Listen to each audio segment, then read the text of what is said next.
E aí, seu Cleitinho, vamos falar de coisa ruim agora, né? Vamos falar uma coisa boa, mas é coisa ruim ao mesmo tempo, né? Isso. Ah, segundo o portal de notícia 300, o Poder 360, né? E uma pesquisa da Datafolha, que é meio complicado de acreditar, né? Mas vamos à notícia. A maioria dos brasileiros, 57%, considera que a condenação do ex-presidente Lula pelo então juiz Sérgio Moro foi sim injusta. A condenação para 38% das pessoas foi injusta e 5% dos entrevistados não souberam responder. A Datafolha entrevistou 2.023 pessoas em todas as regiões do estado, de estados do país, de 15 a 16 de março, tendo uma margem de erro de 2 pontos para mais ou para menos. O petista foi condenado no caso do Triplex, lá no Guarujá, ficou 580 dias preso. Foi solto em novembro de 2019, quando o STF proibiu a prisão imediatamente depois de condenação em segunda instância, da qual a PEC, né, em teoria, deve vir à tramitação daqui a pouco tempo por conta da nossa atual presidente da CCJ, Bia Kicis.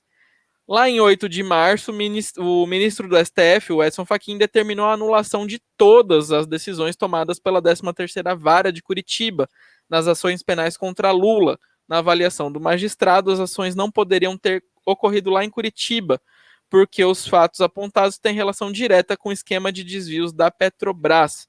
E como o nosso querido amigo Dani fala, tem também a questão da pluralidade, né, de casos, de crimes que foram cometidos e, por causa disso, Curitiba, em teoria, não poderia assumir esse caso. Além, lógico, do caso do Triplex, foi anulada a condenação do ex-presidente nos processos do sítio de Atibaia e ainda saíram do Foro de Curitiba 2 processos referentes a doações de empreiteiras ao Instituto Lula, que não chegaram a ser julgados ainda. Para 51% dos ouvidos pelo Datafolha, o Fachin agiu mal ao anular as condenações. Os outros 42% dizem acreditar que a decisão do ministro foi correta e 6% não souberam responder.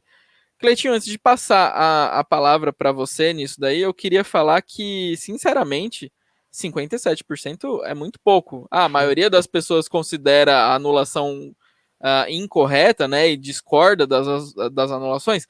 Beleza, mas é muito pouca gente. Mas é lógico, também não dá pra gente levar muito a sério assim, porque foi Datafolha, né?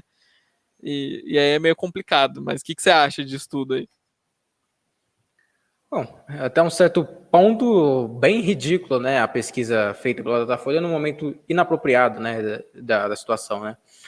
Acredito que essa decisão do Lula, como eu já venho falando desde o boletim das 10 da manhã, vai ser uma decisão que provavelmente vai ser revertida, porque ela não tem nem pé nem cabeça, né, e a gente vai lembrar que foram anulados no Supremo Tribunal Federal condenações, né? Condenações. Quais condenações? A do triplex do Guarujá, que o petista era acusado de receber a propina da empreiteira OAS, né? E por uma reforma, que a reforma também vem na segunda condenação, que é a questão do sítio de Atibaia, no interior paulista.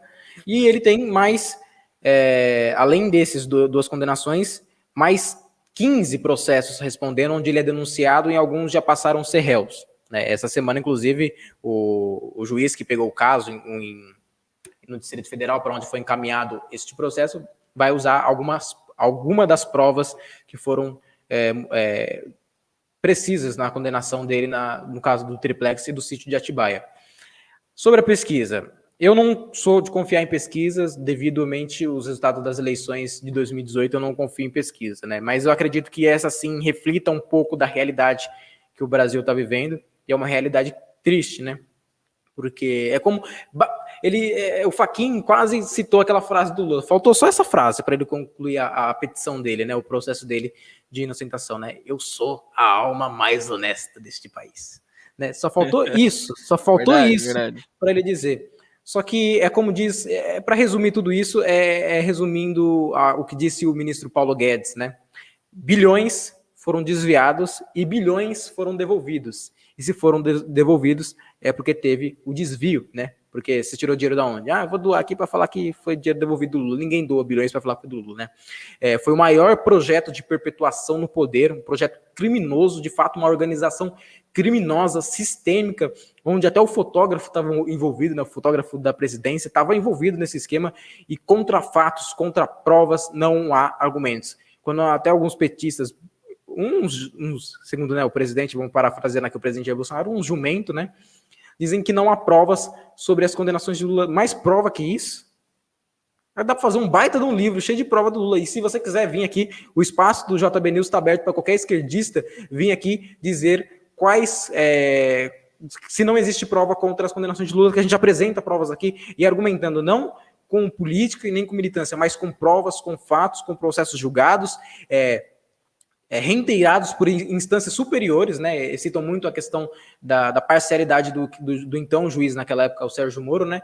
E há parcialidade sim, porque a decisão foi proferida por ele, mas foi reiterada por colegiados acima dele, né? Foram unânimes, votações unânimes, né? E a gente não pode deixar que uma organização criminosa como é o PT, como é esse criminoso, esse cachaceiro do Lula, que é o chefe dessa quadrilha, que é o cabeça dessa quadrilha, tomar novamente o poder. Porque eu já estou avisando que se em 2022, porventura, Lula ganhe as eleições com a ajuda das urnas eletrônicas, que eu só vejo essa possibilidade, não vejo nem ele como candidato, mas colocando essa possibilidade do Lula concorrer em 2022, ganhe, esqueçam o que já está sendo feito agora. Esquece.